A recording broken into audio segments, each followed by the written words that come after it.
Bueno, muy buenos días, amigos de Azorregol de Venezuela.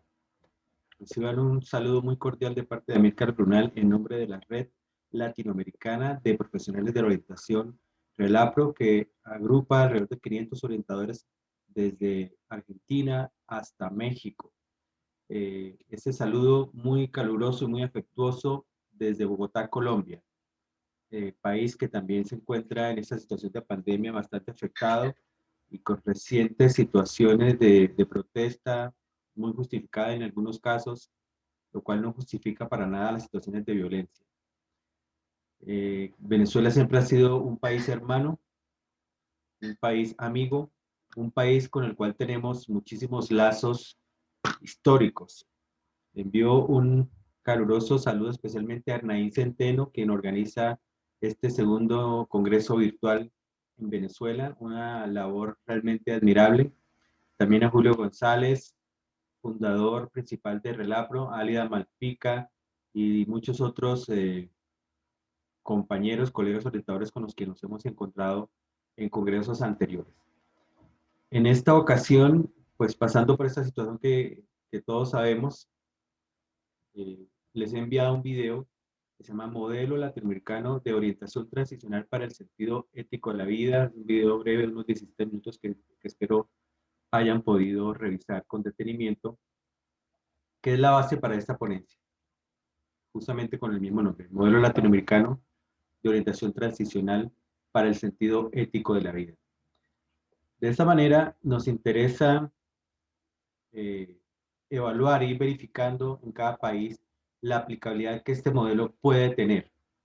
Obviamente la parte teórica pues, se ve un poco densa al comienzo, pero ya con esta parte de la aplicación vamos a dar cuenta de que lo hemos diseñado no desde el escritorio, no se ha diseñado desde la teoría, se ha diseñado desde la práctica, de la experiencia orientadora que se vive en nuestros países. En esta parte de la implementación voy a presentar resultados de una encuesta, una caracterización de población con la institución en la que yo trabajo en este momento, que indaga acerca de las necesidades existenciales, tal como lo plantea la teoría, se basa sobre las necesidades axiológico-existenciales que plantea el economista chileno recientemente fallecido Manfred Machneff. De esta teoría del desarrollo a escala humana se ha constituido también en una alternativa a ver las necesidades humanas diferente a como lo planteaba Maslow en 1943. Desde el 43 hasta el 93, cuando Maslow presenta esta nueva teoría, parece no haber una teoría más relevante en cuanto a un nuevo enfoque de cómo visibilizar o cómo comprender o cómo estudiar las necesidades humanas. Entonces, Magnus plantea que las necesidades las clasifican en dos categorías, las categorías axiológicas y las categorías existenciales. Estas categorías existenciales son la dimensión del ser, tener, el hacer y el estar. Esas tres dimensiones últimas, tener, hacer y estar, confluyen de manera más objetiva en esa dimensión del ser, entonces, o la vida. Entonces voy a compartir con ustedes los últimos, o la última diapositiva de este modelo para retomar la presentación. Compartiendo pantalla.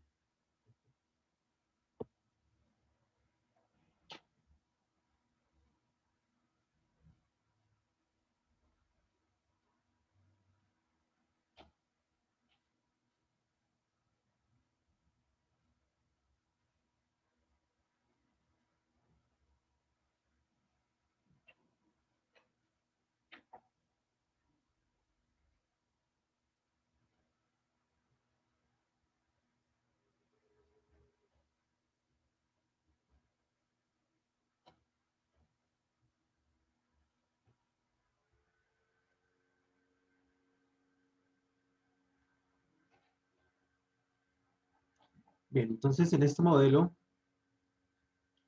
total ya del modelo latinoamericano de orientación transicional para el sentido ético de la vida, se consideran las dimensiones que les mencionaba, la dimensión del tener, la parte superior, la dimensión del hacer y la dimensión del estar. Estas tres dimensiones concluyen en la construcción del sentido de vida o la vida como fenómeno transicional y trascendental que todos compartimos. En la dimensión del tener, a la dimensión del tener le anclamos el eje psicológico, vida interpersonal y conciencia actitudinal. Esos tres ejes surgen también en correlación con lo que en la Asociación Mexicana de Profesionales de la Orientación AMPO de México habían venido hablando desde el 93. El maestro José Navarro Ortiz venía hablando de las tres funciones de la orientación. La función psicológica, la función pedagógica y la función social o función sociológica. Estas ramas o estos ejes ya los hemos venido articulando a unos conceptos más específicos. Entonces, cuando nos referimos al eje psicológico, en ese modelo nos vamos a referir a la conciencia actitudinal. El eje pedagógico lo vamos a referir o relacionar con la conciencia aptitudinal, y el eje sociológico o vida en comunidad lo vamos a referir o relacionar con el eje de conciencia social, el principio de conciencia social. Bien, esa es la estructura general del modelo. Y como ustedes pueden ver, los énfasis lo hacemos en los conceptos de conciencia. Note ustedes la diferencia entre conciencia con SC, referido a lo intrapersonal, tanto en el caso del eje psicológico como en el eje pedagógico. Conciencia aptitudinal, conciencia con SC, y conciencia actitudinal. Son conciencias referidas a lo intrapersonal. En el eje de lo sociológico, en el eje sociológico o vida en comunidad, nos referimos a conciencia social, conciencia con C, referido al tema de conciencia moral o ético, también relacionado directamente, tal como se ve en el video, con la preocupación por el otro, la preocupación por los otros. Es allí donde queremos hacer énfasis en la aplicación de este modelo. Tradicionalmente hemos venido haciendo énfasis en lo psicológico y en lo pedagógico. Eso se demuestra en la diversidad de ponencias, documentos, papers, que se recogen tanto en la literatura oficial como en los eventos específicos que se han venido desarrollando ya hace muchos años en el campo de la orientación. Pero en el eje de lo social, y tratándose de Venezuela, pues sabemos que Venezuela tiene una tradición bastante importante en este tema de la orientación sociocomunitaria. En encuentros anteriores, el profesor George Vera nos comentaba justamente que más o menos en los años 80, 90 se trabajó mucho sobre esto. Encontramos recientemente experiencias desde lo comunitario, cooperativas, que desde los años 80, inclusive desde antes, ya venían trabajando con la influencia de la teología de la liberación sobre estos modelos cooperativos, que valga el momento para hacer referencia a que vienen de un enfoque religioso. Monseñor Escrivá Balaguer, fundador del cooperativismo en el mundo, pues uno de sus coletazos llegó a Venezuela, tanto así que se mantienen estas cooperativas hasta el momento. Entonces creo que esa es una buena referencia para empezar a hablar de cómo aplicar un modelo o este modelo de orientación transicional para el sentido ético de la vida. Por otra parte, ya entrando a lo concreto, planteamos las siguientes fases para implementar el modelo. Una vez que tenemos entendido estas grandes generalidades, empezamos con una primera fase, que sería la fase de caracterización de necesidades de las comunidades. Bien, sabemos que en este momento de pandemia se han acentuado todas las necesidades humanas, las necesidades humanas como la subsistencia y la protección. Entonces hemos vuelto a enfatizar o enfocar todos nuestros recursos básicamente en ese concepto de la subsistencia y la protección. Cómo subsistir, cómo generar alimentación, inclusive agua potable. También ha sido un problema que ha vuelto a cobrar relevancia porque nunca se había resuelto en determinadas regiones. El tema del afecto, obviamente la necesidad de afecto se ha venido acentuando por una parte por la pandemia en sí misma, pero por otra parte porque eso ha generado situaciones de desplazamiento forzoso. Algún miembro de la familia le ha tocado desplazarse a otra región o a otro país para poder generar recursos para su familia. La necesidad de participación, todos los movimientos políticos que hemos visto en los últimos momentos, en los últimos tiempos, es una voz que clama por participación en lo político, el mundo de todos, el mundo de las necesidades de todos y para todos. De hecho, en Colombia, pues todavía estamos en una situación de paro de más de 40 días donde esta generación que le han venido llamando Nini, que ni estudian ni trabajan, no porque no quieren estudiar o porque no quieren trabajar, sino porque no tienen las posibilidades para hacerlo, se ha venido abriendo paso con la voz de los sí, sí, sí se puede trabajar, sí se puede estudiar en ese país, sí se puede construir unas posibilidades. Necesidad de subsistencia, protección, afecto, participación, creación, recreación, identidad, entendimiento y comunicación. Entonces nos interesa, para poder implementar ese modelo, llegar a esta primera fase de caracterizar cómo se vienen desarrollando estas necesidades en las comunidades específicas en las que trabajamos. Luego haremos una fase de análisis de la caracterización, luego el diseño de estrategias sinérgicas generales para poder implementar estas estrategias, implementación y evaluación continua del modelo. Bien, el eje central de nuestro modelo tiene que ver con la construcción del sentido de vida, no la búsqueda del sentido ni la búsqueda de la felicidad. Son conceptos teóricos pues, que no vamos a profundizar acá, pero sí queremos dejar claro. Enfatizamos es en el sentido de vida. La construcción como un acto afirmativo, como un acto proactivo, como un acto propositivo. Yo construyo sentido a mis circunstancias, las que me haya tocado vivir, vamos a construir el sentido y el papel del orientador tiene que ver con esto, con facilitarle a las comunidades esa construcción de sentido dentro de las situaciones en las que se desenvuelven.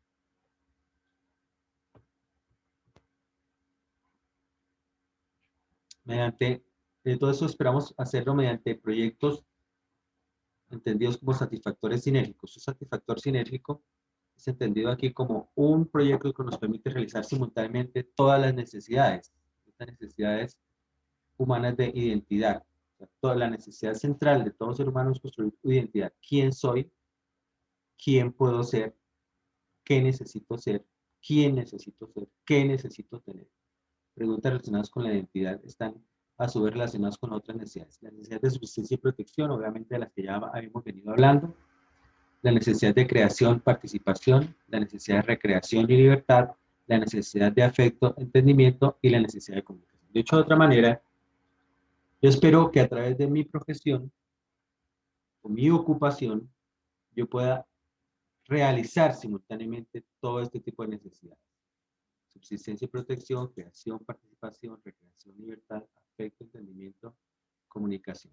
Dependiendo de tres factores, el factor tener, el factor hacer y el factor estar, o sea, la necesidad de tener, hacer y estar.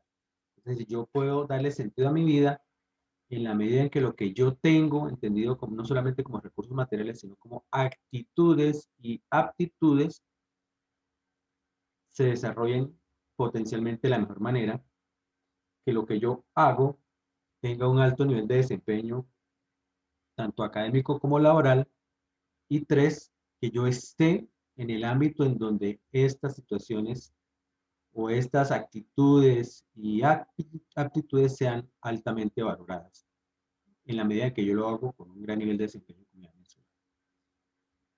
Entonces, mencionaba mucho aquí el caso de Joshua Bell, un gran violinista de Estados Unidos, con quien el Washington Post hizo un experimento en el 2007.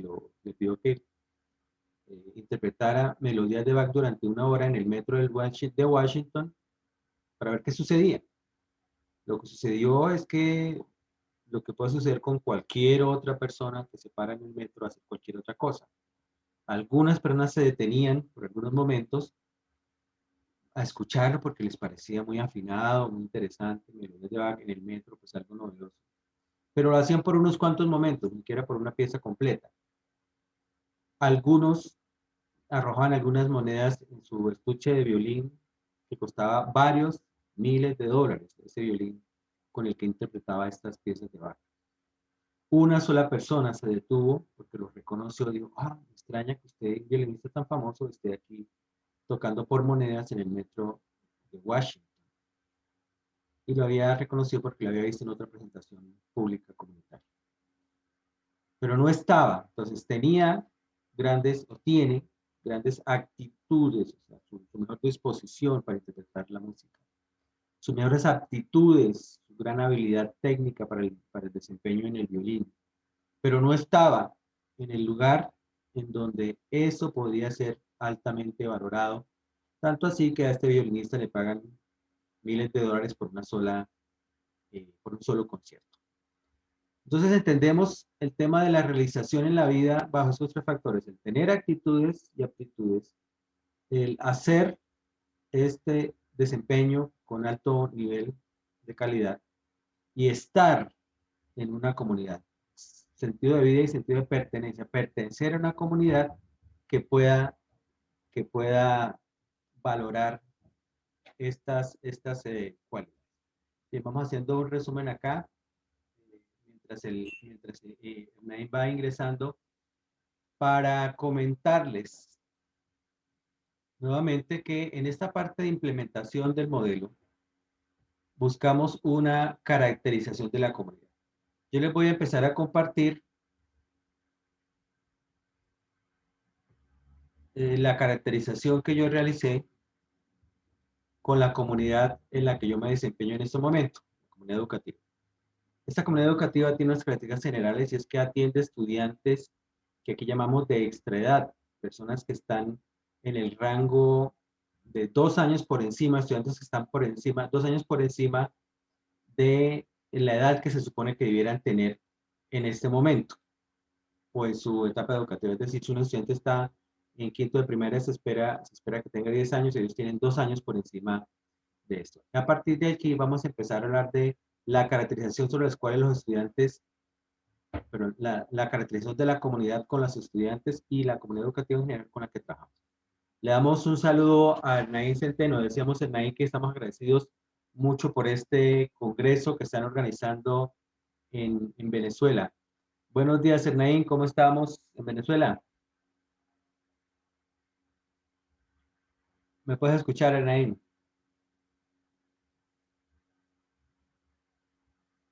Parece que no me escucha, Hernán.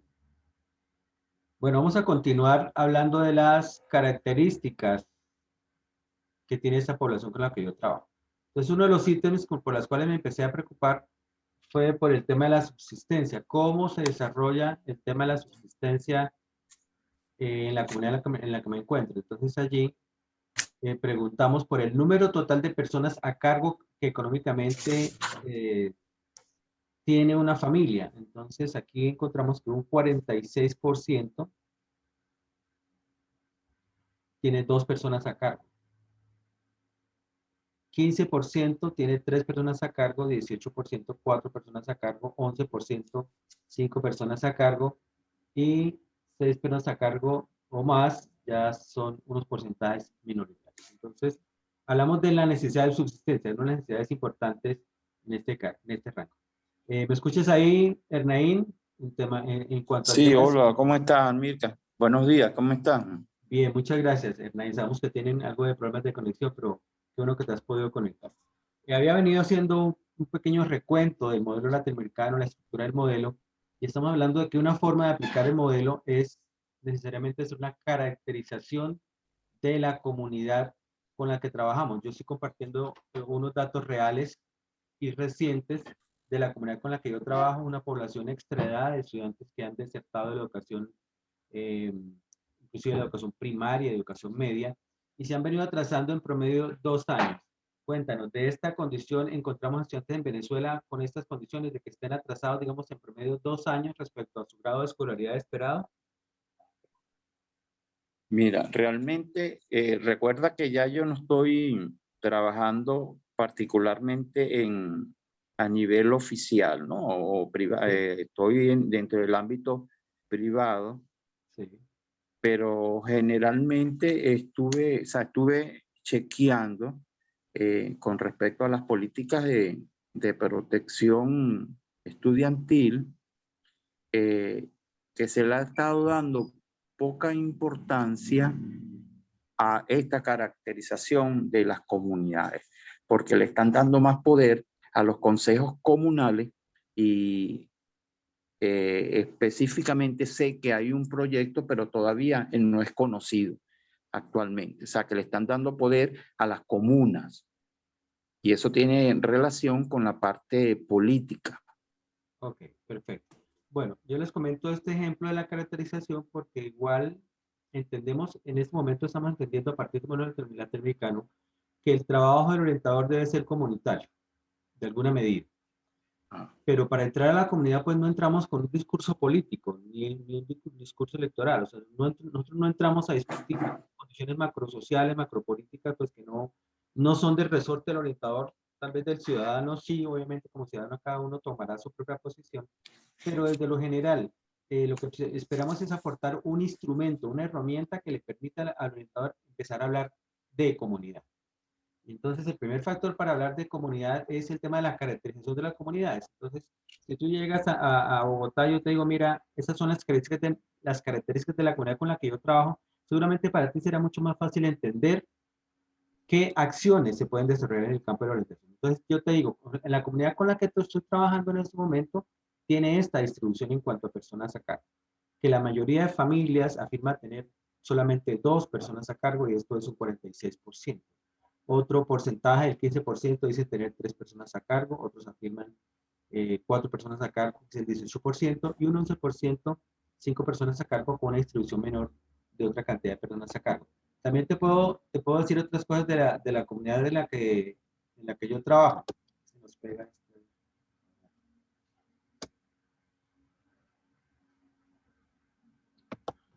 Bueno, te puedo comentar también en términos, bueno, otras cosas que hicimos en la caracterización tienen que ver con la conectividad. Por ejemplo, empezamos a preguntar si en este momento de pandemia, ¿cómo está la situación de conectividad en las comunidades? Conectividad, nos referimos a los temas de Internet. Obviamente, como toda la educación, tocó volcarse a lo virtual. En un momento dado ya estaremos regresando, parece ser después del receso de mitad de año, a la presencialidad. Nos empezamos a preocupar también por eso. ¿Cuántas personas o cómo es el tema de la conectividad? Allí encontramos unas circunstancias un poco diferentes que te vamos a compartir. Pero antes de eso, ya que me permitió avanzar este programa, es cantidad de personas que aportan económicamente al hogar. En casi un 60% de los casos, solamente una persona hace aportes para el hogar, un 38% afirma que son 2 personas las que hacen aportes económicos y en casos minoritarios, 3 personas o más hacen aportes al hogar. Todo eso referido al tema de la subsistencia y la conciencia social. Y en algunos elementos teóricos. Condiciones de la vivienda. En la vivienda encontramos la siguiente distribución. 72% aproximadamente viven en arriendo, 23% en casa propia o de la familia, y en otros casos minoritarios, casas de empleadores. Esas son las características con las que tú te encontrarías con una población, con la población en la que yo trabajo en este momento. Te puedo decir también de la comunidad en la que trabajo, que temas de apoyo social reciben. Se puede ver en la franja azul que solamente el 10% de la comunidad recibe algún apoyo de alguna fundación social, o las llamadas ONG, organizaciones no gubernamentales. El 10% está vinculado con estos programas, a pesar de que vemos un gran movimiento de estas ONGs en la localidad, en las comunidades. Parece que un 90%, la gran mayoría, o no conoce o no necesita de esas instituciones de apoyo social a la comunidad. Otra cosa que te puedo comentar, el 10% también, aproximadamente un 10%, presenta alguna discapacidad diagnosticada. Dentro de discapacidad, pues reconocemos todas las áreas de la discapacidad, la discapacidad cognitiva, las discapacidades sensoriales como visuales, auditivas, las discapacidades motrices, todo tipo de discapacidad. Y encontramos estudiantes en este momento con estas situaciones de discapacidad cognitiva. Principalmente encontramos síndrome de Down, déficit atencional y inteligencia limítrofe, que llamábamos históricamente inteligencia límite o borderline. También, ¿qué otras cosas te puedo contar de mi comunidad? En esa comunidad tenemos un tema de que el 60% aproximadamente de los padres dicen no estar separados, mientras que el 38% están en algún nivel de separación parental, padres separados, necesidad de afecto. Esto incide en las situaciones de los hijos en donde uno de los dos padres es el que tiene mayor conectividad que los otros y obviamente implica una movilidad de los estudiantes y un manejo del tiempo y de las relaciones a partir de esas condiciones. Lo que te comentaba al comienzo, temas de conectividad. Entonces, en cuanto a conectividad tenemos que básicamente el 39, casi 40% dicen no tener ningún dispositivo para comunicarse de manera digital.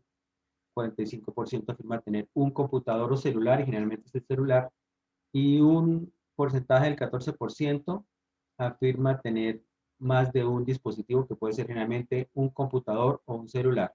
Pero son más dispositivos cuando se trabaja con estos dispositivos.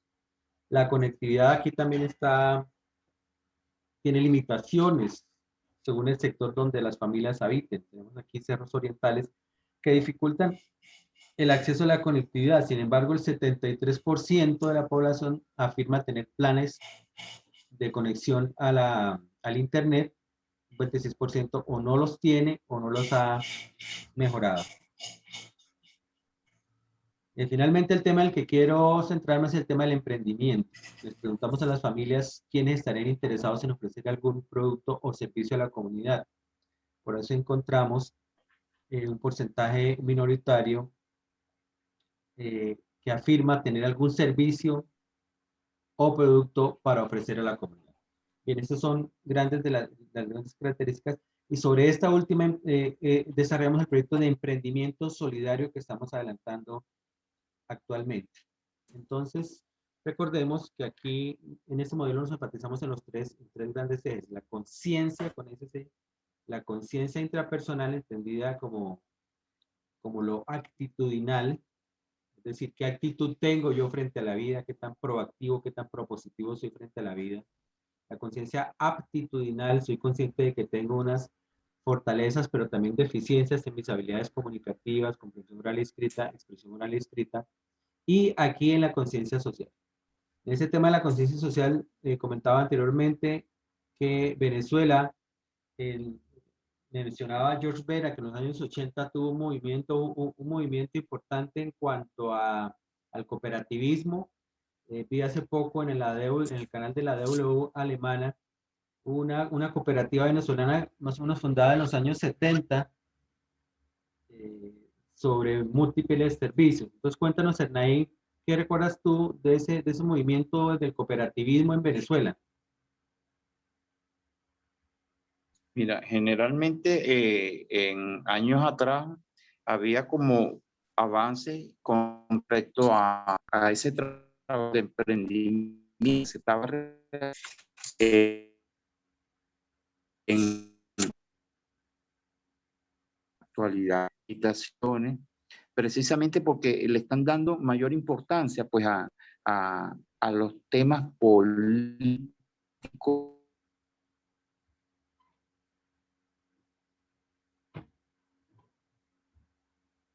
Se le está cayendo la conexión, Hernán. En conversación pasada habíamos hablado un poco de esto y en relación con la importancia que debe tener el tema de lo comunitario en la orientación.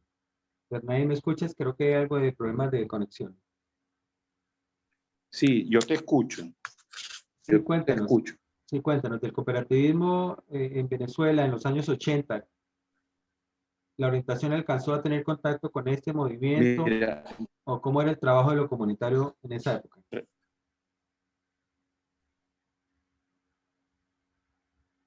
Mira, general, aquella época en la década del 80, un trabajo comunitario muy sobre el punto de partida realizaba de la misma escuela. Era la escuela la que iba a la comunidad y que muchas veces nosotros trabajábamos con los padres y representantes que eran nuestros aliados, por decirlo así, para llevar, suponte tú, en el caso de los orientadores, trabajos referidos a charlas de sensibilización, tomando en consideración, bueno, las necesidades detectadas en esas comunidades. Y verdad que fue un trabajo multifactorio. Recuerdo yo que funcionábamos como núcleos de orientación en las respectivas comunidades. Es decir, habían varias escuelas adscritas a nuestro núcleo y nosotros trabajábamos dentro de esa comunidad, pero el centro de todo eran las escuelas. Perfecto, Ernaín. Vamos a retomar la presentación a partir de allí. En ese punto. O sea, pensamos que este tema del modelo latinoamericano nos debe servir para contrastarlo con la realidad, o sea, aplicarlo a la realidad en la que vivimos. Es decir, que si no nos permite abordar las necesidades reales de la comunidad, pues el modelo se queda en nada, o sea, quedamos solamente con un planteamiento teórico que no lleva a nada. Entonces creo que ha quedado claro que el enfoque para implementar este modelo o cualquier otro modelo es hacer una caracterización. Ya nos hemos venido familiarizando con el tema de la aplicación de por ejemplo, formularios tipo Google. Creo que la gran mayoría de orientadores ya maneja esta metodología. Y partimos de un principio, y es que todos conocemos las comunidades con las que trabajamos, pero no todos tenemos la información sistematizada. Ahorita todos estos medios informáticos nos han permitido sistematizar la información. Entonces yo con este instrumento puedo decirles porcentaje por porcentaje toda la información que a mí me interesa de las necesidades de la comunidad. Subsistencia, protección, afecto. Entonces hay cosas que yo no puedo hacer nada con esa información. Son pocas las acciones que yo puedo desarrollar. Pero en este último caso de la que les presento, se desarrolla el tema de volver un poco a unos modelos cooperativos. Aquí hablábamos en el modelo, en la parte teórica, del modelo Abya Yala y el modelo Ubuntu. Son modelos básicamente cooperativos, que son básicamente comunitarios, que nos están diciendo que la comunidad necesariamente tiene que estar por encima del individuo. Las necesidades colectivas tienen que primar sobre las individuales. Es decir, si yo tengo, por ejemplo, conectividad, tema de conectividad. Ya aquí en Colombia tenemos también experiencias de comunidades que han solucionado el tema de la conectividad, no para mí, no para mi familia, no para las personas que viven bajo un momento, sino que han solucionado el tema de la conectividad a nivel comunitario. Eso les puede enviar un referente en donde inclusive han llegado hasta dejar de depender directamente del Internet. O sea, es una cuestión ya donde se necesitan ingenieros específicamente formados en esto, pero que básicamente piensan en solucionar el problema de la conectividad no para uno, no para todos, para toda la comunidad. Estamos hablando de comunidades, pues obviamente manejables, no todo un país ni toda una región, pero sí por lo menos un sector de un barrio que pueda inclusive compartir la red, compartir tanto la red, la intranet, como todos los sistemas de conectividad. ¿Qué otro aspecto de lo comunitario? Aspectos como más específicos. Los temas de subsistencia y protección de pronto pues, son los más prioritarios, pero no los Por únicos. ejemplo, sí. Nosotros, yo tuve la oportunidad también de trabajar con una ONG y me pareció muy interesante el trabajo porque nosotros llevábamos bueno, ahorita sobre todo con la parte del confinamiento, un asesoramiento psicosocial. Por ejemplo, la labor que yo cumplí era un centro, pues, que había de personas que uno atendía que eran vulnerables. Había un grupo donde había muchas personas con diversas condiciones y nosotros como orientadores le prestábamos ese apoyo psicosocial. Inclusive nuestro trabajo como orientador iba precisamente a cuando se hacían las jornadas de entregas de bolsas de comida, muy buena por cierto, nosotros damos charlas pues, sobre todo de violencia basada en género, de la relación que debía existir, por ejemplo, entre los padres para evitar ese tipo de agresividad, de maltrato, y hablarle un poco de cómo el hogar pues, era el centro de mucha en la parte de formación pues, de las personas. Y en verdad que fue bastante interesante, pero eso era a nivel de una organización gubernamental que inclusive la apoyaba la UNICEF. Perfecto, Sobre todo.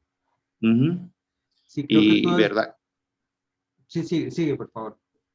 Bueno, sí, ellos recibían un presupuesto y sé que le daban una bolsa de alimentación, le daban, por ejemplo, implementos para la higiene, inclusive para la misma parte de utilizar las normas de bioseguridad. Y fue muy interesante. Y el espacio que nosotros ocupábamos, bueno, por ejemplo, en el caso de los orientadores, era sensibilizarlos precisamente en eso, pues en tratar de aminorar las necesidades que tenían y que vulneraban muchas veces en las relaciones familiares. Y fue muy interesante el trabajo. Eso lo realizamos el año pasado. Ahorita estamos Perfecto.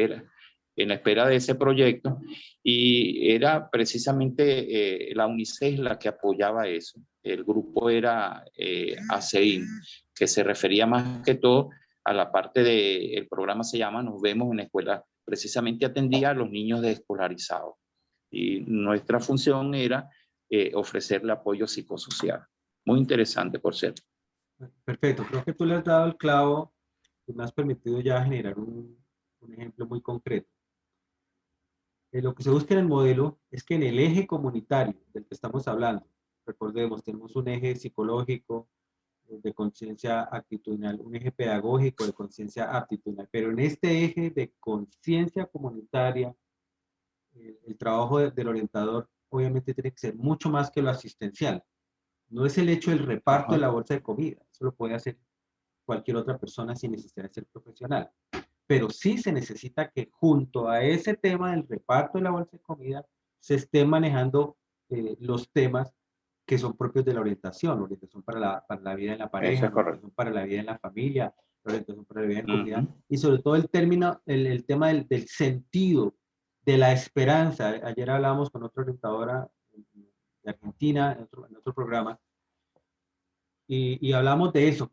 ¿Cómo es de importante el tema de recuperar la esperanza en una sociedad y en un mundo convulsionado? No solamente Venezuela está convulsionada, el mundo entero está convulsionado en muchos aspectos. Entonces es allí en donde tenemos una temática que trabajar. Pero yo específicamente, como venía hablando en el tema de lo comunitario, del emprendimiento, pues miremos a ver qué tan aplicable es aquí hablar del emprendimiento solidario en Venezuela. Entonces, cuando nos referimos a emprendimiento solidario, nos referimos a unos aspectos muy específicos derivados del modelo y de la filosofía Ubuntu y de la filosofía Abya, la del bien vivir, no del buen vivir, como llamamos antes, no es del vivir bien, sino más bien el vivir en armonía con la comunidad. Entonces, a partir de esto, a ver si estos controles me dejan trabajar, hablamos de emprendimiento solidario. Entonces, cuando nos referimos a emprendimiento solidario, es que definitivamente la única alternativa que nos dejan estos modelos macrosociales, políticos, tanto el capitalismo por un lado como el socialismo por otro, es lo comunitario, es volver a la comunidad. Les decíamos desde el comienzo, una cosa es que yo intente solucionar mi problema a nivel personal, individual, y otra cosa es que yo lo intente hacer con la comunidad. Emprendimiento solidario, hay unas definiciones específicas que les quiero compartir de qué es el emprendimiento solidario o qué es la economía solidaria. Entonces, la economía solidaria nos habla de un modelo de producción, consumo y distribución de bienes y servicios en la cual se le da mayor importancia al valor del aporte del ser humano por encima de los medios de producción, tierra, equipos, maquinaria, insumos, tecnología, etc. Esa es básicamente la filosofía de la economía solidaria. Esto puede estar en armonía o en disonancia con modelos con otros modelos de desarrollo, pero no nos referimos aquí ni al capitalismo ni nos referimos al socialismo, nos referimos a lo comunitario, a un modelo de desarrollo comunitario que es otra cosa, que está en construcción también, pero que es una alternativa que tiene ese principio, fundamentalmente, darle más importancia al aporte del ser humano que a la maquinaria, a la tierra, a cualquier otro medio de producción. Ese es un principio fundamental en la economía solidaria. Habíamos mencionado al comienzo que esto tiene muchas raíces en el cooperativismo. Citamos nuevamente de manera muy respetuosa a Monseñor Escrivá Balaguer, inventor del cooperativismo en el mundo, y cómo estos modelos comunitarios se desarrollaron a través del cooperativismo en nuestros países. ¿Tienes algún conocimiento reciente del cooperativismo venezolano o algunas instituciones cooperativas en Venezuela que además tienen un componente no solamente en lo social, sino en lo educativo?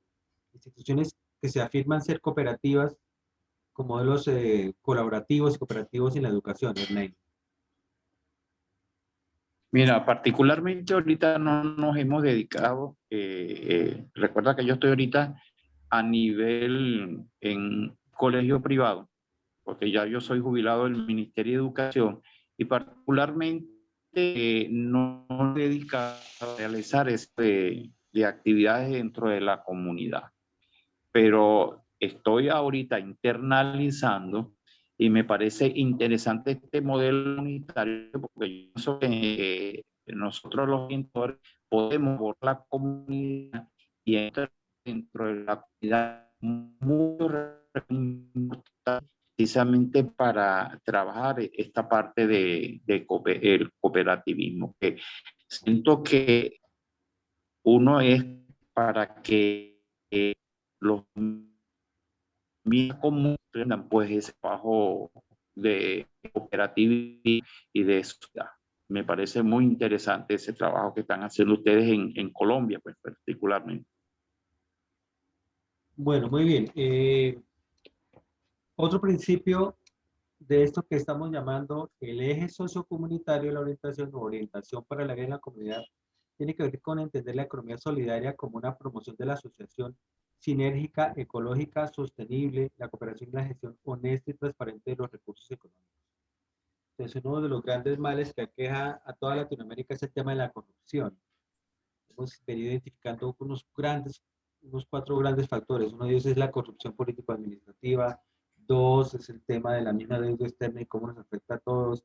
Otro es la impunidad, la sensación de impunidad que se maneja. Y la mala administración en sí misma de los recursos. Entonces, volvemos a decir, una cosa es la participación del individuo como ciudadano, la persona como ciudadano, y otra cosa es la intervención del orientador desde el punto de vista de lo ético, basado en esos principios del Abya Yala, el bien vivir, no robar, no mentir, no estar ocioso. El ejemplo típico en lo escolar, muchas veces el profesor se da cuenta que el estudiante se copia y dice, no, ese no es mi asunto, ese es un problema de él se está engañando a sí mismo.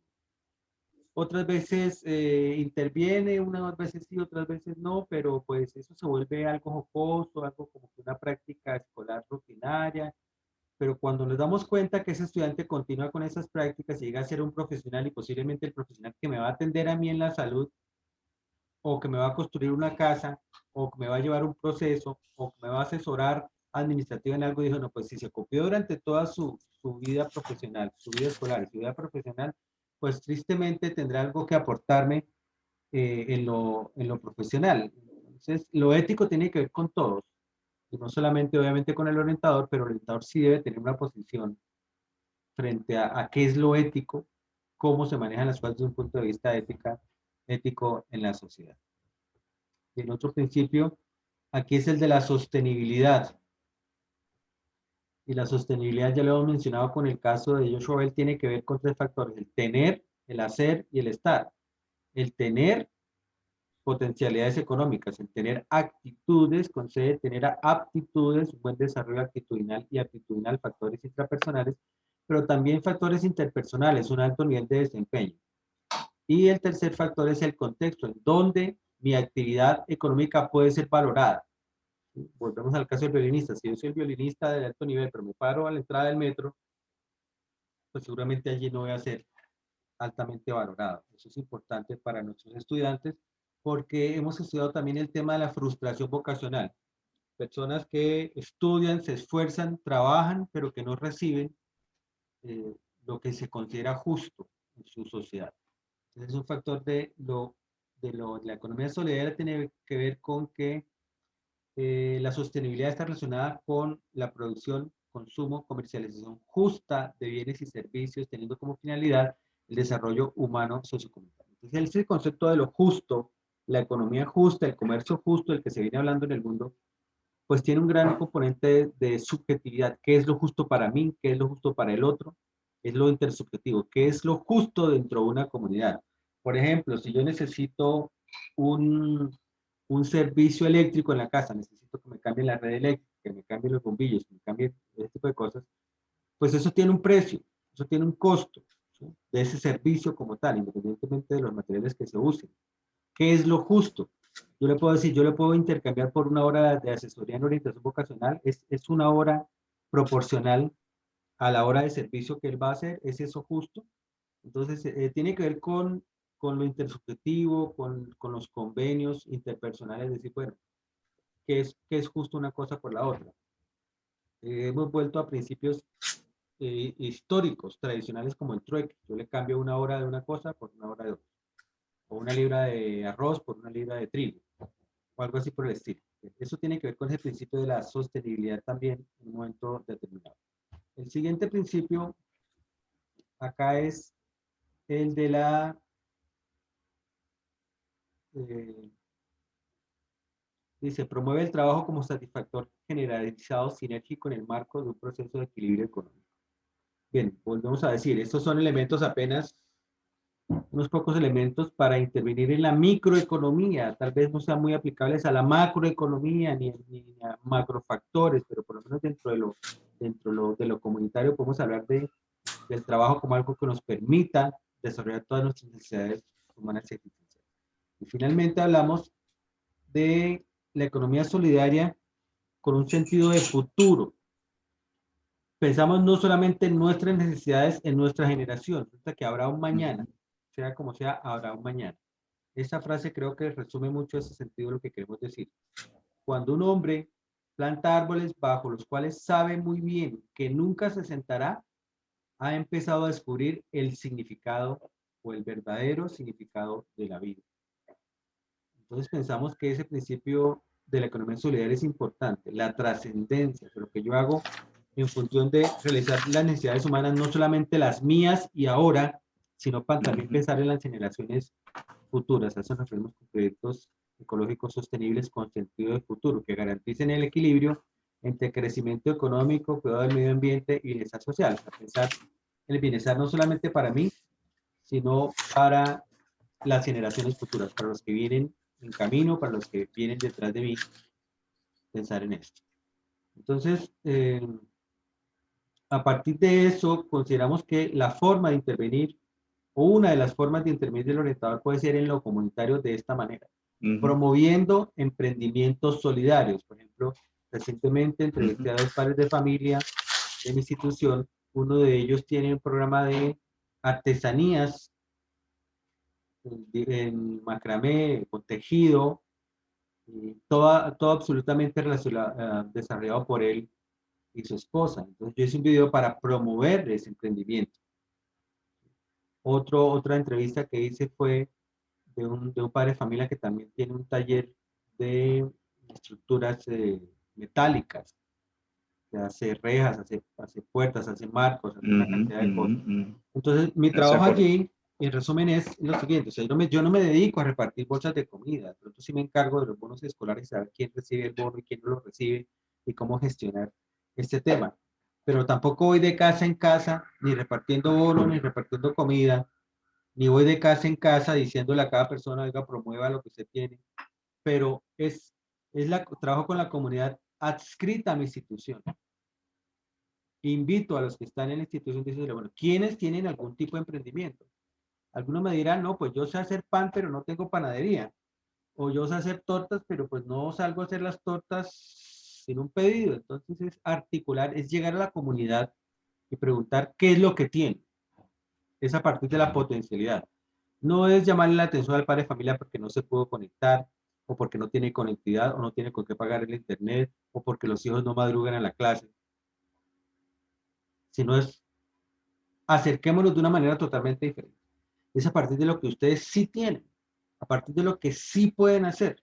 Como vimos en la encuesta, en la caracterización, solamente un 10% tiene algo que ofrecer o dice tener algo que ofrecer. Entonces, que hay un 90% de gente con la que puedo trabajar y decir, oiga, pero pensemos en algún producto o servicio que usted pueda ofrecer a la comunidad. Así. ¿Que con qué lo pagamos? No es que no tengo dinero, no tengo efectivo, no tengo circulante. Ah, bueno, pues hagamos, yo le cambio una torta por 4 panes, por decir algo. o le cambio esa torta por una hora de servicio. Yo soy plomero y le intercambio esa hora de servicio por esa torta que usted me va a dar. Por eso decíamos, volver, casi que nos ha tocado volver, casi no, nos ha tocado volver a prácticas comunitarias, a prácticas históricas, a prácticas ancestrales. Aquí se habla del trueque y la minga. Tiene ese término tiene otros connotaciones en otros países. La minga es trabajo cooperativo. Oiga, necesitamos, no sé, arreglar el parque. Pues vamos a hacerlo entre todos. Yo pongo una pala, yo pongo una escoba, yo recojo, yo pongo una bolsa y vamos a hacerlo por el beneficio de todos. No es porque no quiero limpiar solamente el pedacito del frente de mi patio o de mi antejardín, sino que vamos a hacerlo todos en colectivo. O sea, cosas que se han hecho ancestralmente y que además tienen un alto componente motivacional. Una cosa es que yo salga solo y trate de arreglar el parque, y otra cosa es que todos los vecinos salimos en conjunto a hacer una sola cosa. Entonces, por eso sí, pensamos, sí. Bueno, no, que particularmente me parece interesante todo el trabajo que están haciendo allá. Y eso me hace, por ejemplo, chequear lo que se está haciendo dentro de nuestras comunidades. O sea, pienso que el trabajo del orientador debe ir a involucrarse con ellos, y sé que dentro de la misma comunidad se hacen ahorita muchas casas de familias por las mismas limitaciones económicas que tienen. Veo que amas de casa se han dedicado, por ejemplo, al trabajo de hacer tortas, toda la parte de repostería. Sé que hay unos, han emprendido negocios relacionados a la carpintería, la panadería, la barbería. Es como un aporte adicional. Y yo pienso que el trabajo que tenemos nosotros los orientadores debe ir en direccionado precisamente en ir creando ellos o ir apoyándolos, pues sensibilizando realmente de que esos comportamientos son los deseados, de ir cooperando con el otro, en ir ayudando precisamente a las personas vulnerables, más que darle, como tú decías, más que darle una bolsa de comida, siento que hay que ir trabajando para que ellos emprendan un medio pueda apoyarlos así social, que eso es importante. Muy bien, Elena, yo quisiera cerrar esta parte de mi presentación, de mi ponencia, con el tema de la encuesta que se aplicó a los orientadores venezolanos recientemente, gracias al apoyo de ustedes. Más o menos 196 orientadores respondieron a esta encuesta. Yo les quiero contar los resultados en general. ¿Qué se preguntó en esta encuesta? La primera encuesta latinoamericana que se aplicó también a orientadores de diferentes países, México, Venezuela, Honduras, inclusive participó. Se preguntaba básicamente tres cosas. ¿Qué es lo que piensa el orientador en su país que su país necesita tener en cuanto a orientación? ¿Qué recursos necesita tener para hacer orientación? ¿Qué necesita hacer la orientación en ese país? ¿Y en qué ámbitos o espacios o escenarios necesita hacer? Haciendo una lectura rápida de estos datos, que puedo hacer esta mañana recientemente, nos dice lo siguiente. El orientador venezolano considera que se necesita todo tipo de recursos, pero principalmente el recurso humano, por lo que estamos llamando más actualmente el factor humano, el agente humano, o sea, el orientador. Volviendo a un tema que parece obvio, es que no se puede hacer orientación sin orientador. Eso es correcto. Sin alguien que asuma el papel proactivo, de que no se quede en el plan del ciudadano, que no se quede en el papel del sentido común de que no hay nada que hacer, que esto se fue por la borda. No, o sea, un orientador es alguien que tiene una actitud proactiva, una actitud positiva y transmite esa actitud positiva a su comunidad. Eso es fundamental. Yo puedo tener inclusive todos los recursos del mundo y decir, no, aquí no hay nada, aquí no se puede hacer, aquí no hay nada que hacer, más bien vámonos por otra parte. O sea, alguien que crea en el sueño nacional. Y no estamos diciendo que la migración sea un factor malo, no. Estamos diciendo, uno de los factores importantes del desarrollo humano es la migración. Pero qué bueno que la migración se haga porque yo quiero hacerlo y no porque a mí me toque. o porque crea que en mi país no se puede construir un futuro y volvemos a pensar no solamente para mí, sino para la generación siguiente. Entonces, el principal factor aquí es el orientador que oriente hacia el futuro, que oriente hacia lo positivo, que oriente hacia lo proactivo, que tenga una actitud de sí se puede, a pesar de que las circunstancias son muy difíciles, vamos a construirle sentido a esta situación que nos ha tocado vivir. Ese es el primer factor. Ahora, que se necesitan oficinas, que se necesitan computadores, que se necesita internet, que se necesita conectividad, que se necesita impresora, que se necesita papel, que se necesitan una gran cantidad de recursos, pues eso es innegable, se necesita, se necesita. Pero más que todo, vamos a decir, el primer factor es el factor humano. Eso es lo que más se necesita. Que tenga esa fuerza, que proyecte a la comunidad de que, bueno, vamos a hacer algo, vamos hacia adelante, principio de proactividad de Ubuntu y otras filosofías. Muchos recursos. Hacer, en qué ámbitos necesito estar. Miren, muy claro queda en la encuesta de que el orientador necesita estar en todas partes, pero especifiquemos en qué ámbito. Uno, el ámbito familiar. Ese es un ámbito súper importante que el mismo orientador reconoce. O sea, tengo la necesidad de intervenir con la familia, superando el tema del individualismo ontológico, psicologista en la orientación. O sea, nunca atendemos a un individuo solo, el individuo nunca, la persona no existe en un vacío existencial. Existe en un contexto comunitario, existe en un contexto de familia, existe en un contexto de pareja. Entonces, por eso la orientación no puede ser individualista, intrapersonal, de sentar al estudiante y decir, a ver, viejito, ¿usted qué problemas tiene? No, es que no tiene problemas. Él tiene unas relaciones con su familia, con su pareja, con su entorno, con su comunidad, y es a partir de allí que el orientador de intervención. O sea, la intervención básicamente tiene que ser familiar y comunitaria. Y en los ámbitos comunitarios, volvemos a decir, no se trata de que el orientador saque una pancarta a la calle a hacer orientación. No se trata de que el orientador vaya de puerta en puerta mirando las necesidades de cada familia. No, se trata de que las familias que llegan a la institución, que son parte de la comunidad educativa, son nuestro objeto de trabajo. Es más reinterpretar la orientación como una promoción social que cualquier otra cosa. Pero eso no descarta lo individual. Eso para nada descarta lo individual. Habrá casos muy individuales.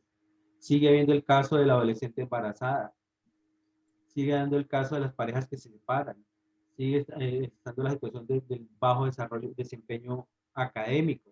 O sea, sigue habiendo factores ya correlacionados. Pero cuando yo tengo un conocimiento global de la sociedad, de la comunidad, de la familia, en el contexto en donde vive ese estudiante, bueno, ya puedo entender un tipo de intervención diferente. Entonces, el tener. Volvemos al tema del tener. Actitudes y aptitudes. Volvemos a ese aspecto. ¿Sí? Pero vamos de lo general a lo particular.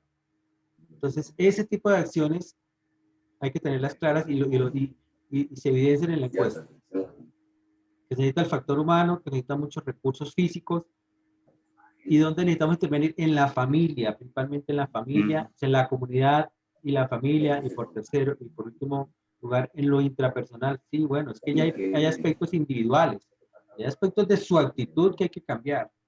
Aquel estudiante que su actitud es totalmente negativa, pues eso hay que cambiarlo, hay que decirle, bueno, miremos la cosa de otra manera, o que necesita un mejor desarrollo de comunidades, de habilidades comunicativas, mejorar su comprensión oral y escrita, mejorar su expresión oral y escrita. Creo que no, lo hemos dicho, lo dijimos en México también, en México, no, este modelo no es que sea, no pretende ser novedoso, pretende ser útil, pretende ser práctico, pretende ser aplicable, para que yo como orientador pueda entender la orientación desde una perspectiva un poco más compacta e integral en esas dimensiones, 3 dimensiones, tener, hacer, estar, la dimensión psicológica, que debemos enfatizar por lo comunitario, la dimensión sociológica, la dimensión pedagógica y la dimensión intrapersonal o dimensión psicológica. Teniendo esta visión completa, también volvemos a la necesidad de trabajar en equipos interdisciplinarios. Si esto que estoy haciendo me beneficia a mí y a mi institución, ¿por qué no compartirlo con otra institución? Por eso es que le damos relevancia a este congreso y a todos los esfuerzos de trabajo en red Y finalmente dejar a disposición los recursos de la Red Latinoamericana de Orientación RELAPRO, que es el recurso humano. Lo que nosotros podemos aportar es el recurso humano, el factor humano, y no olvidar que somos parte de la misma comunidad, somos parte de la misma red.